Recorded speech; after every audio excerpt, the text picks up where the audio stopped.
right, so we're diving deep today. Deep. Into one of the really, I think, most fascinating Yeah. and longest periods in Chinese history, the Zhou Dynasty. Absolutely. And we're going to be looking at excerpts today from the ZhouDynasty.pdf. I think that's probably the easiest way to refer to it. keep it simple. Yeah, and we're going to kind of try to figure out why this period, which was, I mean, almost 8 centuries long, Yeah. is so important for understanding how China developed both politically and culturally, right? It's an amazing story how, even though they did eventually break apart the Zhou, Right. they, set the stage for this, unified Chinese culture that... Right. It wasn't just about the length of their reign, but actually the impact that they had. Right. Yeah. So to even start to understand that impact, we have to go back to the very beginning. The beginning. So these excerpts describe the Zhou people as living in Western China, pretty close to the Yellow River, Right. Before they were able to conquer the Shang Dynasty. Yeah. Which happened around 1050 BC. Wow. And they took some things from the Shang, they adopted some of their practices. Right. But they also brought their own unique set of ideas. Oh, yeah. Which really set them apart. Yeah. And one of the, I think, biggest contributions they made Yeah. was this whole concept of the mandate of heaven. Oh, yeah. Which really changed how rulers could say they were the ones in charge. Oh, really? Yeah, it wasn't just about being strong anymore. It introduced this idea that there was a moral right to rule, that heaven itself had to agree. Okay.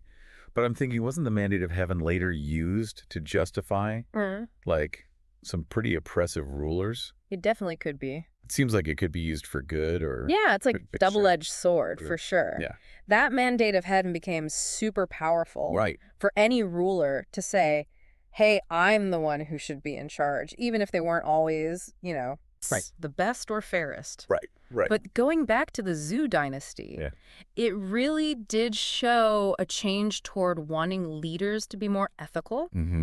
The king wasn't just some conqueror anymore. He was the son of heaven. He had to answer to something bigger than himself. So almost like a king with a magic sword. That only works if they're just and wise. Yeah. If they get corrupt, the sword loses its power.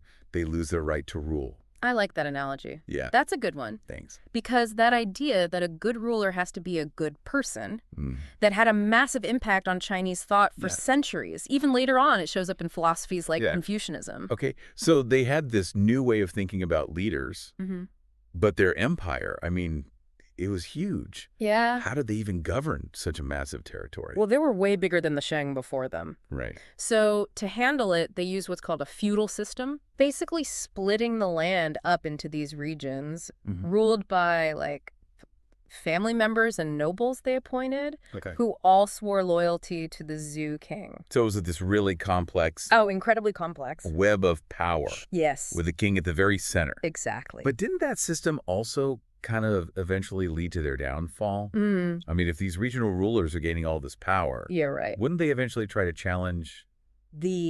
You're absolutely right. It's like... the king. It had this built-in weakness. Yeah. It helped things be stable at first, but it also kind of planted the seeds for everything to break apart during what we call the Western Zhou period, from 1046 to 771 BC.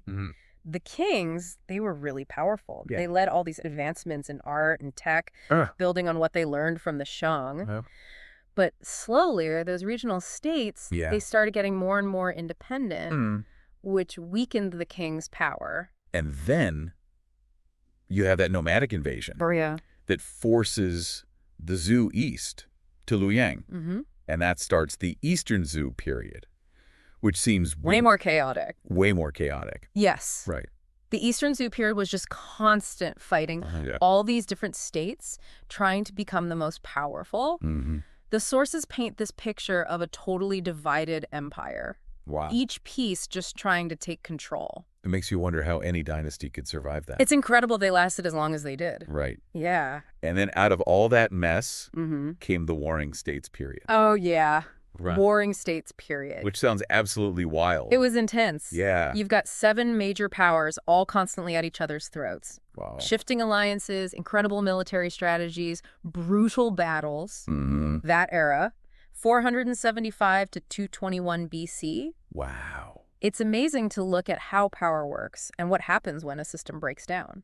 It's really remarkable that through all that turmoil, the Zhou still had such a lasting impact on Chinese culture.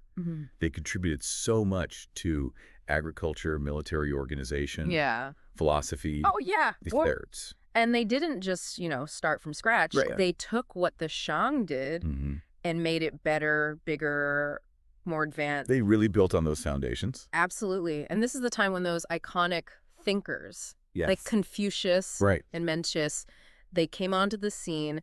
Their ideas still shape how people in China think today.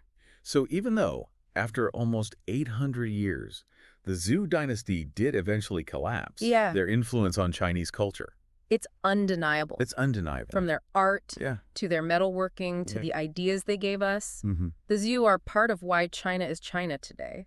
And it makes you think, doesn't it? It does. How did their embrace of this mandate of heaven, all their innovations, the fact that they eventually broke apart, how did all of that lead to the China that we know now? It's complicated. It's complicated. It's this incredibly detailed tapestry. Yeah. Woven over centuries. Right. And if you want to see the patterns, you got to understand the Zhou dynasty. Absolutely. They're a key piece of the puzzle. Yeah. I mean, we've only just scratched the surface here. Just a taste. I would encourage anyone listening who's interested in any of this to, dive in. To dive in and check it out. There's so much out there to discover. Yeah. There's so much more to learn. Absolutely. I think that's about all the time we have for today. Okay. So until next time. Until next time. Happy digging. Happy digging.